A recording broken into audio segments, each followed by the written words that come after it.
अस्सलाम वालेकुम अज़ीज़ तुलबा व तालिबात, मैं हूँ सैयद अरसलान बुखारी, आपका केमिस्ट्री का टीचर। बच्चों, आज हम एक बहुत अहम आर्टिकल को पढ़ने जा रहे हैं और ये है इंडिकेटर्स के बारे में। बच्चों, इसका ताल्लुक ना सिर्फ आपकी टेक्स्ट बुक के साथ है बल्कि इस चीज़ का ताल्लुक आपके प्रैक्टिकल्स के साथ भी है। बच्चों, आज के टॉपिक में हम ये पढ़ेंगे कि इंडिकेटर्स क्या होते हैं, इनको किस तरह बनाया जाता है और असल में इनका मकसद क्या होता है। तो चलते हैं बोर्ड की तरफ और आपको बताते हैं पूरी तफसील इंडिकेटर्स के बारे में।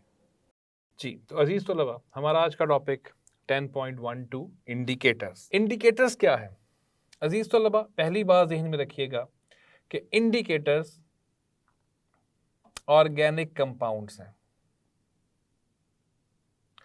ये ऑर्गेनिक मरकबात हैं, ऑर्गेनिक कंपाउंड हैं। आप लोगों ने नहम क्लास में पढ़ा था कि ऑर्गेनिक कंपाउंड्स क्या होते हैं। ऑर्गेनिक कंपाउंड्स ऐसे कंपाउंड्स को कहा जाता है जिनके अंदर और कुछ हो या ना हो, उनमें कार्बन और हाइड्रोजन का होना ज़रूरी है। तो इंडिकेटर्स को ऑर्गेनिक कंपाउंड्स कहा जाता है। इंडिकेटर्स ऑर्गेनिक कंपाउंड्स हैं और ये ऐसे ऑर्गेनिक कंपाउंड्स हैं जो एक ख़ास मकसद के लिए इस्तेमाल होते हैं। वो मकसद क्या है वो हम थोड़ी देर तक पढ़ते हैं। मेरा आपसे सिर्फ एक ये सवाल है कि फ़र्ज़ कर लीजिए कि हमारे पास एक मिक्सचर लेबॉर्ट्री में पड़ा हुआ है। हमारे पास एक बीकर है, उस बीकर के अंदर हमने एक अननोन नामालूम लिक्विड हमने रख दिया है और हमने उसको कह दिया कि ये ए है। और मैं आपसे कहता हूं कि इसकी शनाख्त करो कि ये एसिड है या ये बेस है। ना इसका कोई रंग है, ना इसकी कोई स्मेल आ रही है। अब हम कैसे इसकी शनाख्त करेंगे कि ये एसिड है या बेस है? इस मकसद के लिए हम इंडिकेटर्स को इस्तेमाल करते हैं। तो अजीज तलबा, यहां से हम इंडिकेटर्स की डेफिनेशन निकालेंगे कि इंडिकेटर्स क्या हैं। तो इंडिकेटर्स ऐसे ऑर्गेनिक कंपाउंड्स हैं, ये ऐसे ऑर्गेनिक कंपाउंड्स हैं जो किसी भी शय की शनाख्त के लिए इस्तेमाल होते हैं।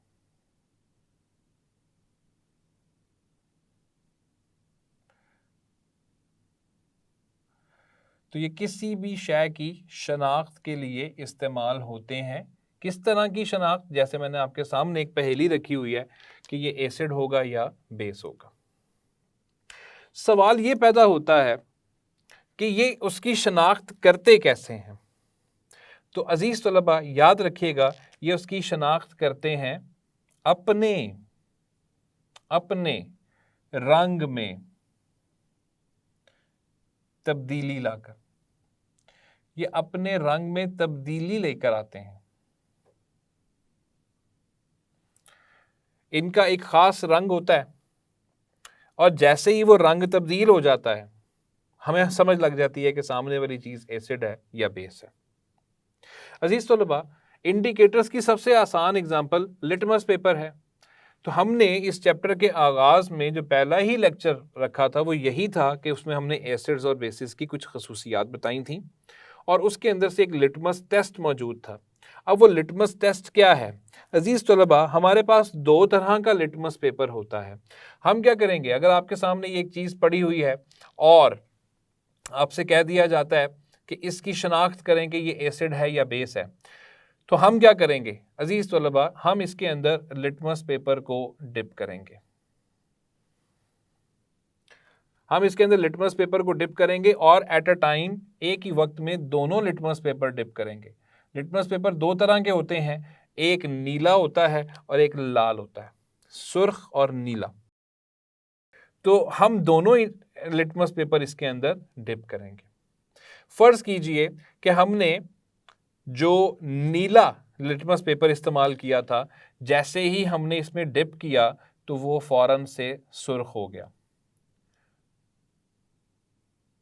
और इस चैप्टर के आगाज में हमने प्रॉपर्टीज में पढ़ा है कि जो एसिड्स होते हैं वो नीले लिटमस के रंग को सुर्ख रंग के अंदर तब्दील कर देते हैं। तो लिटमस ने अपने अपने रंग में तब्दीली लाकर, चेंज लाकर हमें यह बता दिया कि सामने वाला एसिड है या बेस है। और अगर फर्ज कीजिए कि ये नीला वाला लाल ना होता, नीला वाला नीला ही रहता और जो सुर्ख लिटमस पेपर हमने इस्तेमाल किया वो नीला हो जाता, तो आपने समझ जाना था कि ये बेस है। तो इंडिकेटर्स इस तरह काम करते हैं कि इंडिकेटर्स ऑर्गेनिक कंपाउंड्स हैं, तो वो जो लिटमस पेपर है वो भी उन कंपाउंड से ही बना हुआ है। तो लिटमस ऐसे ऑर्गेनिक कंपाउंड्स हैं जो किसी भी शय की शिनाख्त कर देते हैं कि क्या वो एसिड है या बेस है, अपने रंग में तब्दीली लाकर ऐसे कंपाउंड्स और ऐसे मरकबात को इंडिकेटर्स कहा जाता है। अजीज तलबा, इंडिकेटर्स कई एक तरह के हम इस्तेमाल करते हैं। तो इंडिकेटर्स की मिसालों के तौर पे मैं आपको कुछ मिसालें दे रहा हूं। जैसे कि हमने पहली मिसाल पढ़ ली कि लिटमस।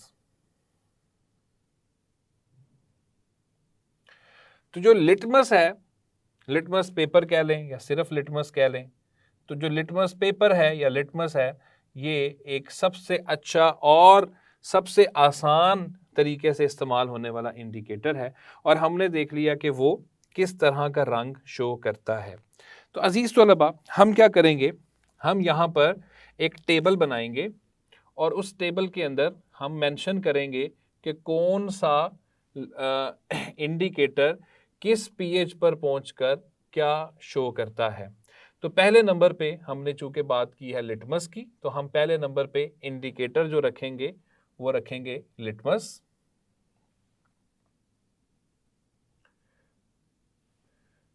लिटमस पेपर, हमने देख लिया कि litmus paper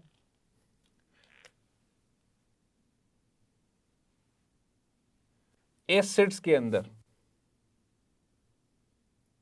litmus paper acids के अंदर सुर्ख रहा,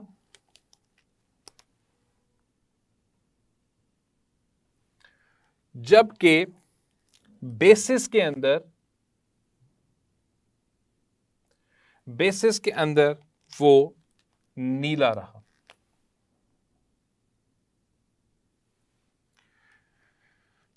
तो लिटमस पेपर की मिसाल हमने यहां पे डिस्कस कर ली है कि लिटमस पेपर, और एक बात ज़हन में रखिएगा, लिटमस पेपर किस जगह पर या किस पीएच पर पहुंचकर अपना रंग जो है वो चेंज करता है।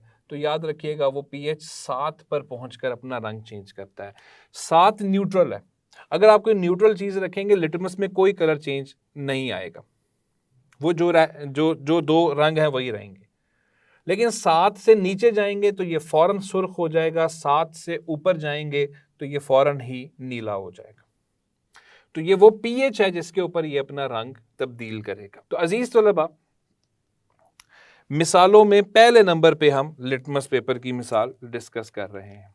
आते हैं दूसरी मिसाल पे।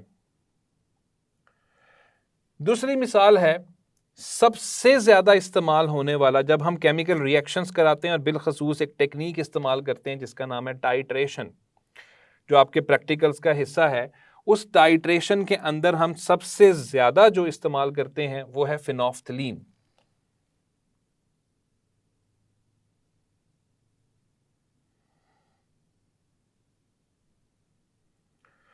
तो फिनोफ्थलीन सबसे ज्यादा हम जो इस्तेमाल करते हैं अजीज तलबा, वो है फिनोफ्थलीन।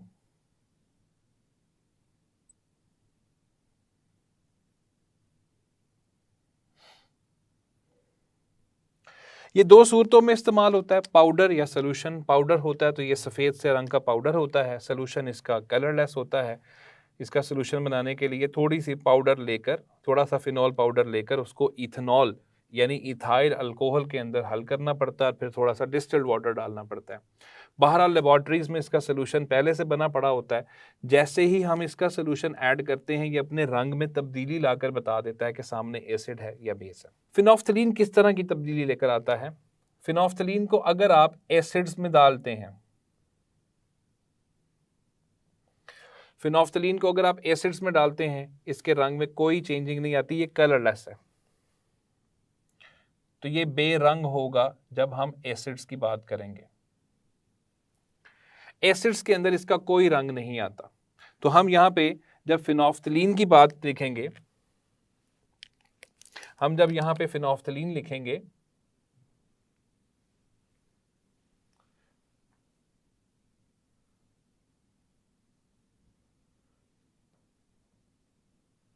तो फिनोफ्थलीन जो है वो एसिड्स के अंदर बेरंग होगा, एसिड्स के अंदर उसका कोई रंग नहीं होता, जबकि बेसिस में जाके वो सुर्ख रंग या पिंक कलर जिसको आप कहते हैं, जो सुर्ख रंग का ही एक सेकेंडरी कलर है, तो ये आपको सुर्ख यानी पिंक सा जो कलर है वो पिंक कलर ये आपको देगा।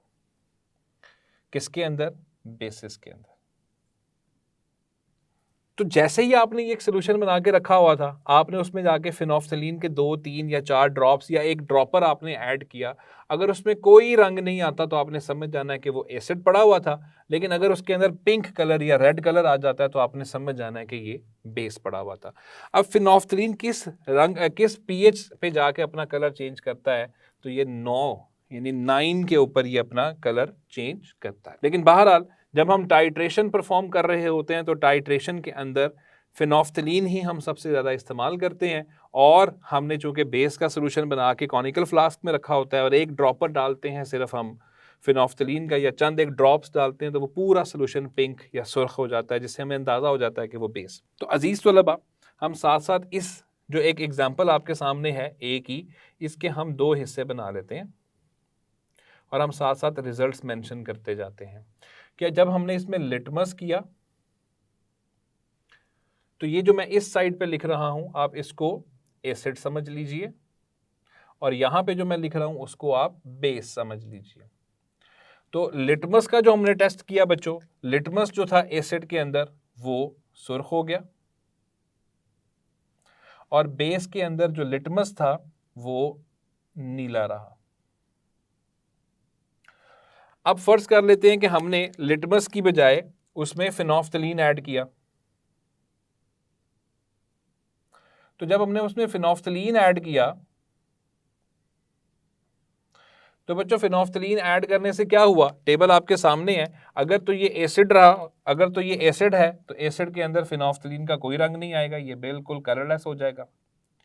लेकिन अगर ये बेस हुआ तो उसके अंदर सुर्ख रंग या फिर जो पिंक कलर है वो हमें नजर आ जाएगा। तीसरे नंबर पे इंडिकेटर जो हम इस्तेमाल करते हैं वो है मिथाइल ऑरेंज।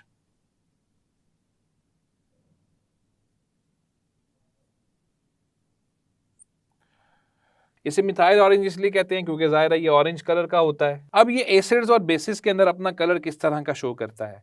फर्ज कीजिए कि ये मिसाल आपके सामने जो मैंने दी हुई है और हम इसमें लाकर मिथाइल ऑरेंज ऐड कर देते हैं।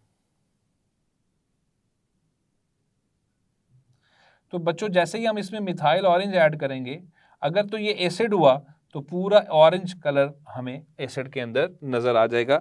यानी चूंकि ऑरेंज भी सुर्ख रंग का ही एक सेकेंडरी कलर है तो हम कह देते हैं कि हमें यहाँ पे सुर्ख रंग जो है वो नजर आ जाएगा। असल में वो थोड़ा सा ऑरेंज कलर होता है। लेकिन अगर इसके सामने यानी यहाँ पे बेस पड़ा होता तो मिथाइल ऑरेंज जो है वो बिल्कुल पीला ही रहता है। तो हम इस टेबल को मुकम्मल करते हैं अजीज तलबा कि अगर हम यहाँ पे मिथाइल ऑरेंज डालते तो मिथाइल ऑरेंज ऐड करने से क्या होना था? होना यह था कि एसिड के अंदर उसने हमें सुर्ख रंग दिखाना था, लेकिन बेसिस के अंदर उसने पीला ही हो जाना। तो इस तरह ये टेबल बच्चों मुकम्मल होता है। सिर्फ एक पॉइंट रह गया कि किस पीएच पर पहुंचकर मिथाइल ऑरेंज जो है वो अपना कलर चेंज करता है। तो याद रखिएगा वो पीएच 3 के ऊपर अपना कलर चेंज कर लेता है, यानी 3 से ऊपर जाएगा तो वो बेरंग हो जाएगा। पीएच 3 तक है तो वो सुर्ख रहता है, हत्ता कि पीएच 4 पे भी हल्का सुर्ख सा रंग नजर आ रहा होता है, लेकिन उससे ऊपर आप जाते जाएंगे तो पीएच जो है वो ज्यादा होती जाएगी और वो पीला ही होता जाएगा। तो अजीज तलबा, इंडिकेटर्स के ऊपर ये एक बिल्कुल मामूली सा एक छोटा सा आसान सा टॉपिक है। इंडिकेटर्स की डेफिनेशन को करना बहुत ज़रूरी है और ये 3 एग्जांपल्स इंडिकेटर्स के तौर पे आपने करनी है और इनके कलर चेंज जो हो रहे हैं वो आपको मालूम होने चाहिए कि किस तरह के कलर चेंज जो हैं वो वकूफ़ पज़ीर होंगे जब कभी भी आप उसको एसिड या बेस के अंदर ऐड करेंगे। तो मैं उम्मीद करता हूँ कि मेरे तमाम स्टूडेंट्स को इंडिकेटर्स का ये आसान तरीन टॉपिक आसानी से समझ लग चुका होगा। इसको टेबल को ज़रूर कीजिएगा, शॉर्ट क्वेश्चंस और एमसीक्यूज़ के लिहाज से ये बहुत इंपॉर्टेंट है। बहुत शुक्रिया, थैंक यू। तो मेरे अजीज़ तलबा व तालिबात, ये था एक छोटा सा टॉपिक जिसके अंदर हमने इंडिकेटर्स को बहुत तफसील के साथ पढ़ा। हमने देखा कि ये अपने रंग में तब्दीली लाकर बता देते हैं कि सामने पड़ी हुई चीज़ एसिड है या बेस है, और इसी से मिलता जुलता प्रैक्टिकल भी आपके कोर्स के अंदर मौजूद है। मैं उम्मीद करता हूँ कि सब बच्चों को टॉपिक की अच्छे तरीके से समझ आ चुकी होगी। इंशाअल्लाह अगले लेक्चर में आपसे जल्द ही मुलाकात होती है। तब तक अपना ख्याल रखिएगा। अल्लाह हाफ़िज़।